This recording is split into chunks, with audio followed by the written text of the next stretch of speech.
Hello and welcome to today's Wednesday webinar from Barnes-Jewish Hospital in St. Louis. I'm Jason Merrill. Today's topic is prostate cancer and PSA screening. September is Prostate Cancer Awareness Month, and there are some changes at the way PSA is being looked at by urologists. Today we are here with Gerald Andriole, Dr. Gerald Andriole, Chief of Urology at the Siteman Cancer Center at Barnes-Jewish Hospital and Washington University School of Medicine. And while I have questions here that we'll be talking to Dr. Andriole about, we will be taking your questions as well. You can tweet them to us at Barnes-Jewish. You can send them via Facebook at Barnes-Jewish Hospital, facebook.com/Barnes-Jewish Hospital, or you can email them to us at barnesjewish@bjc.org. And I've got a laptop here, so we'll take the questions as we go. Sure. Dr. Andriole, thanks for coming by. Jason, thanks for having me. No problem. You're a busy surgeon. You're in the scrubs and everything, so I appreciate you taking the time to talk with us. What should men do about PSA screening? The gold standard has always been once you're 50, but there are some changes to that, correct? Right. You know, PSA screening has now been around for about 25 years, and we've learned a lot about PSA screening, and there's a lot of good things about PSA screening.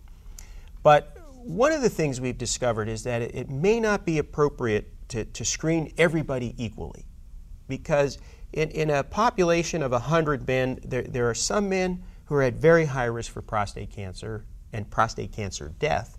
And there are a lot of other men who are at very low risk for prostate cancer and a very low risk for prostate cancer death.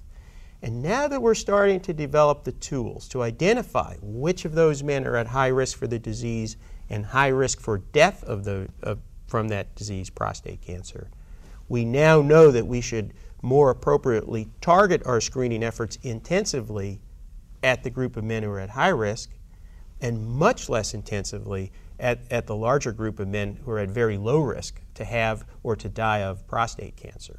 And that's basically the fundamental change. We're not saying don't get PSA screening. That's absolutely not the case. We're just saying we would like to risk stratify our patient into either that high-risk group or that low-risk group and then screen him accordingly.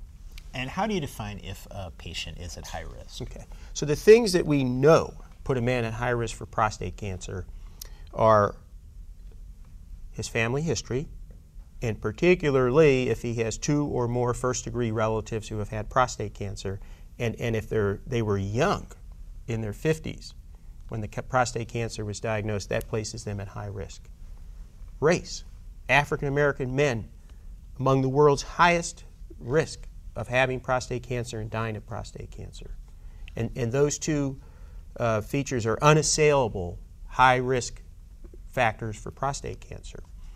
Now, what's new is that if we were to draw a PSA test on men in their late 40s, men who probably don't have much going on with their prostate in terms of it already being enlarged or interfering with the way they're urinating, we know that if we pick out the men who, in their late 40s, have the highest PSA values, let's say the average PSA value for men in their 40s is about 0.6. If a man in his late 40s has a PSA greater than that 0.6, and the more it is above 0.6, the higher his net risk is of having or getting prostate cancer over the next 20 to 30 years. That level of PSA elevation defines him as being at high risk. That's the man we want to very aggressively screen with PSA and digital rectal exam. Conversely, the men with PSA values that are lower than that, it looks like they're at very low risk in the next 20 to 25 years of having prostate cancer or dying of prostate cancer. For those men, they may not need to have such intense PSA testing every year. And this will go a long way toward reducing the cost, the financial cost, as well as the human costs of screening for prostate cancer, because there are a lot of human costs associated with PSA anxiety and whatnot. And if we could take the half of the men who on the basis of their PSA and the absence of a family history or they're African American race, or at low risk for prostate cancer, we could take away a lot of the anxiety that's been out there for the last few years. Yeah. The human cost that you talk about, yesterday there was a study in JAMA that was published, looked at 1,000 men at several academic medical centers, ours among them, that the majority of men had trouble regaining sexual function 2 years out. That's the sort of thing that you want to avoid when you're... Well, that's part of the human cost, and I would say that it's probable that many of the men in that study were overdiagnosed with prostate cancer. They were diagnosed probably on the basis of screening when we've been screening everybody, and we tend to find a fair number of men who have trivial prostate cancers that are really not destined to kill them. But once the man has that diagnosis, it's very difficult often for him to just let it go and go on active surveillance. So most men in the United States, 90+% who are diagnosed even with trivial cancers, go on to an aggressive treatment, whether it's surgery to remove the prostate or some form of radiation. And that has been referred to as overtreatment. So if you're overdiagnosed and then you get treated, well, then you're overtreated. And there are certainly financial costs to overtreating prostate cancer and human costs. And that paper was looking at the human costs of overtreatment in terms of sexual function and urinary function that is ruined in part by the treatments that those men may have received unnecessarily. So how do you, when you have a patient who you find a small prostate cancer that, as you said, may not kill them, but cancer is a sort of disease where someone hears they have it and they want it out regardless. They want it treated. So how do you bridge that gap? Well, it's difficult because that term cancer carries with it a lot of emotional baggage for many patients. And this is where the physician, whether it's the urologist who made the diagnosis on the biopsy, or if it's the radiation therapist who's seeing the patient at consult, or if it's the primary care physician, one or more of them, or ideally all of them, should look this man who has what we refer to as low-risk prostate cancer. You know, the lower Gleason score of 6 and less, and a fairly low PSA below 10, and maybe there's only 1 or 2 of the biopsies that showed a little bit of cancer. That man with low-risk prostate cancer should be reassured that he does not have a gun to the back of his head. That, yeah, he may want to just get it out, get it over with, and so on, but it's really probably going to be better for him and his family to just take a deep breath, step back, and look at all the data that are out there about the need to treat men who have this kind of low-risk prostate cancer. For example, Agency for Health Research and Quality and the National Comprehensive Cancer Network look at men who have low-risk prostate cancer and recommend, for example, unless the man is certain that he has more than a 25-year life expectancy, his first reaction to this diagnosis of low-risk prostate cancer should be to do nothing except go on active surveillance, rather than to make a somewhat emotional decision to take it out or to take the radiation therapy. But it does require a lot of face-to-face conversation with that patient and often with his family members as well, to talk him out of this knee-jerk concept that, well, if it's described as cancer, it must be really bad. I better damn well do something. You mentioned the AHRQ decision aid. We're taking your questions while we're doing this at our Twitter handle @BarnesJewish, Facebook.com/BarnesJewishHospital, or you can email us at barnesjewish@bjc.org. And I have a question on Twitter from Belinda Ireland, the evidence doc. Do you have a Twitter handle, by the way? I do not, no. Okay, I'm not that sophisticated. Okay. All right. Her question, how are you using the newly released AHRQ, that is the Agency for Healthcare Research and Quality, decision aid for localized prostate cancer? You know, I haven't really had an opportunity to fully go through the entire set of menus, but what I've seen so far is it's going to be very, very helpful for these patients. So it is among the information sources I give to the patient who is internet savvy, and gee, many of these men are nowadays. Along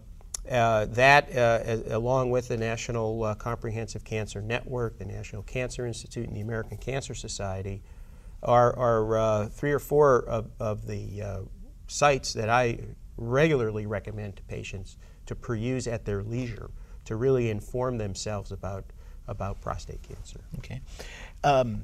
How deadly is prostate cancer? And I know that's a tough question to answer, but you know, again, going back to that, if I have prostate cancer and it's going to be monitored or under surveillance for a period of time, I mean, can somebody live with prostate cancer for years and years? You know, it's been said for a long time that most men, and it remains true, most men who are diagnosed with prostate cancer will die with it, not of it. And you know, across the board in the United States, a man has about a 3% chance of dying of prostate cancer. So there's 97 other causes of death among 100 men out there.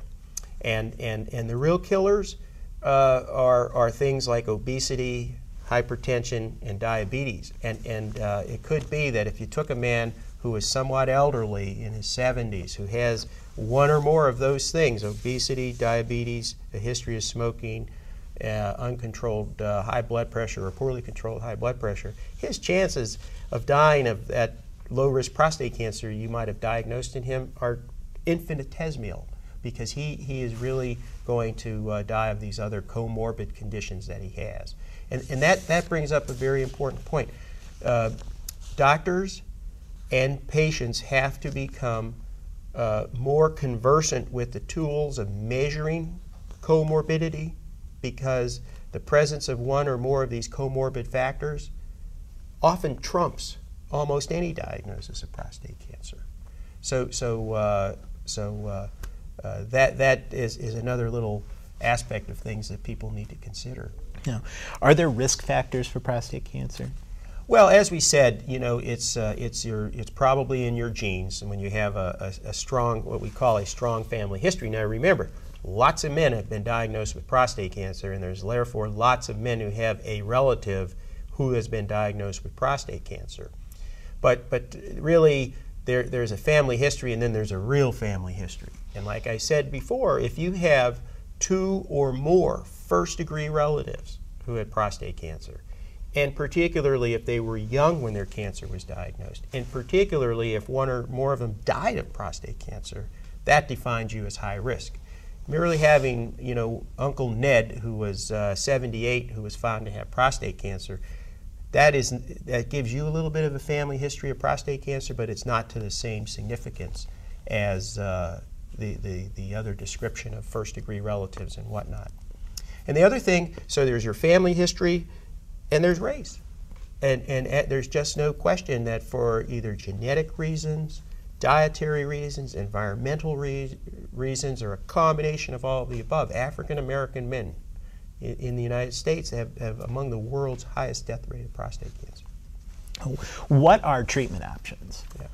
So, you know, traditionally we talked about surgery to remove the prostate, and there's 3 or 4 different ways of doing that now. We talked about radiation, administering radiation to the prostate in an effort to kill the cancer cells that are in the prostate. And there must be at least a half dozen ways of administering radiation to the prostate. Recently, we have been exploring ways of just destroying the prostate cancer in situ, meaning, well, if there's a man who has just a tiny amount of prostate cancer, and if because of the way we did his biopsy, or because his cancer happens to show up on an MRI or some other X-ray test, if we know where the cancer is, we now also know that we can destroy that cancer in situ just by, in many cases, sticking a needle, whether it's a cryoprobe or a laser or some other energy source that develops heat, into that precise area of the prostate, destroy that area of the prostate, and in so doing, destroy either the entire cancer or a fair amount of it, such that that form of treatment, which has very few side effects, virtually no impotence, no incontinence, no bleeding, minor risks of infection, done as an outpatient, that may be enough for quite a large number of men who are harboring these low-risk cancers, but who just can't seem to get their arms wrapped around the idea of doing nothing, of doing active surveillance alone. We see a lot of ads from more of community hospitals that advertise robotic surgery for prostate cancer. What does it offer advantages? Well, you know, the robot does offer advantages because it's a laparoscopic way of taking out the prostate, and it should really be referred to as robot-assisted laparoscopic surgery. And as you know, laparoscopic surgery is surgery that's done by making individual punctures in the patient's body, putting tools in through those puncture sites, and removing, in this case, the prostate using the tools that are going in through the puncture sites. Now, when it's robot-assisted laparoscopic surgery, instead of a human being, the surgeon, having his or her hands on the instruments, we attach robotic arms to the instruments. And the surgeon goes to the corner of the room and manipulates those instruments from a remote control console. And so what he gives up, or she gives up, is any sort of tactile feedback. So when sitting at a console, instructing the robotic arms to use the scissors to cut or to place a needle in the prostate, as the surgeon doing that from the console, I would have absolutely no tactile feedback. And I think that's a little bit of a disadvantage to a surgeon who's capable of doing laparoscopic surgery without a robot, because that surgeon has tactile feedback, seeing that his or her hands are on the instruments. He or she can feel how nicely the scissors are cutting internally, can feel how robust the needles are when you're placing sutures to repair things. And the other real limitation of robotic surgery is that the robotic arms are not equipped to do everything that needs to be done during the surgery. So every surgeon would have an assistant sitting scrubbed next to the patient who has to do some of the critical parts of the operation.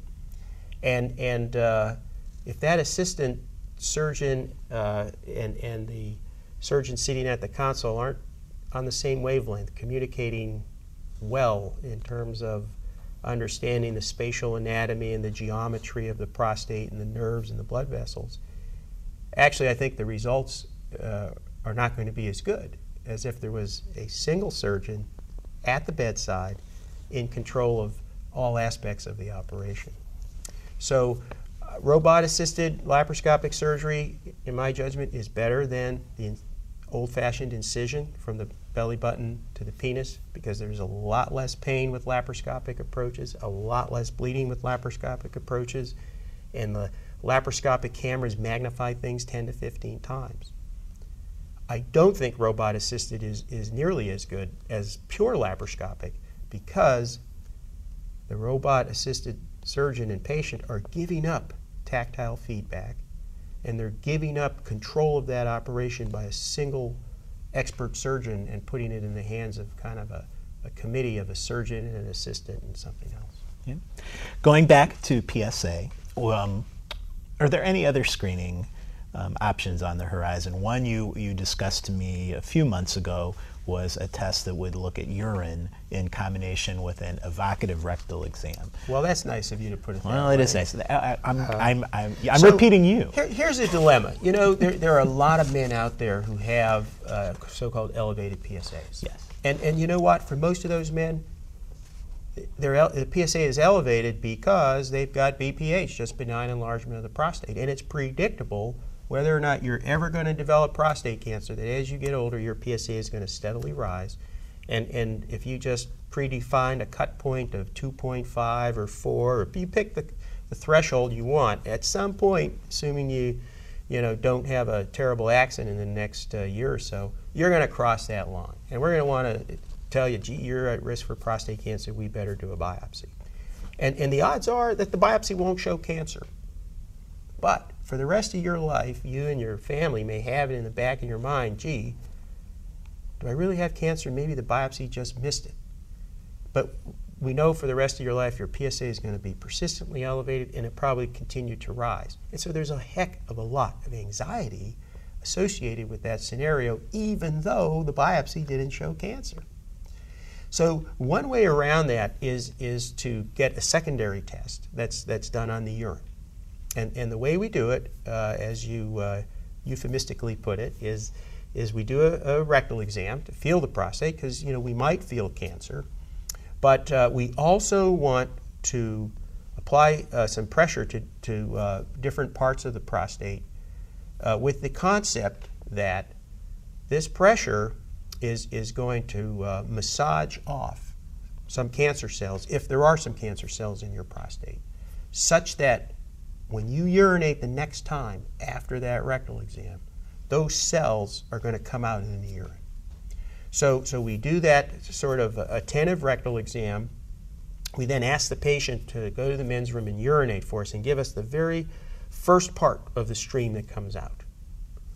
And then we send that specimen to the lab, and what the laboratory does, it interrogates the cells that are in that urine for the presence of a gene, and there's one right now that's available, but there are others that are under evaluation. We're going to interrogate the cells in that urinary sediment for the presence of these genes. And if these genes are present, and particularly if they're present in high numbers, that says, gee, there may very well be some prostate cancer in there that the needle biopsy missed. So for men who have had an elevated PSA, who have had a biopsy of the prostate that did not show cancer, a nice reassuring test is to have this test, and it's called a PCA3 test, which is done after a rectal exam on the basis of the urinary flow afterwards. And if this test is low, that patient can have more reassurance that the biopsy didn't miss. If that test is high, on the other hand, it may well say, gee, that guy should have another biopsy, and the biopsy should be certain to sample parts of the prostate that the first biopsy didn't hit. Yeah. Speaking of the rectal exam, I did get a tweet yesterday on the Barnes Jewish account from Flyoverland. Thanks, I already got my up close and personal course from Dr. Andriole. Yeah, it is. We are very close and very personal when we do that. What did you call it? The evocative rectal exam? Evocative rectal exam. So. Attentive rectal exam. Attentive. Well, I coined that phrase directly from you. You're pinning it on me now. Less than a massage, but more than a wave. Okay. We do have a question on via email from Clyde from Festus. This is we prefer not to answer personal, specific questions because we encourage everyone to go to their primary care doctor. But I'm a 76-year-old white male. I have BPH. Over the last 20 years or so, I've had elevated PSA ranging from 4 to 48 and 2 biopsies with no evidence of anything wrong but beyond the enlarged prostate. Should I continue with my urologist recommended biannual PSA and digital exam? Well, there's a couple of things.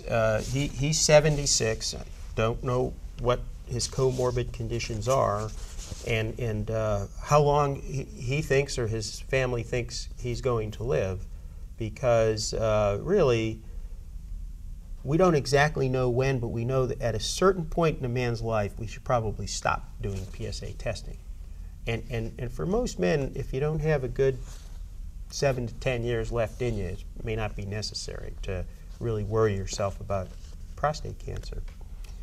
But assuming he's a senior Olympics athlete and in tip-top shape and doesn't have smoking history and obesity and high blood pressure and diabetes and all these other things that crop up as we age, for him I would say the absolute best next test is that PCA3.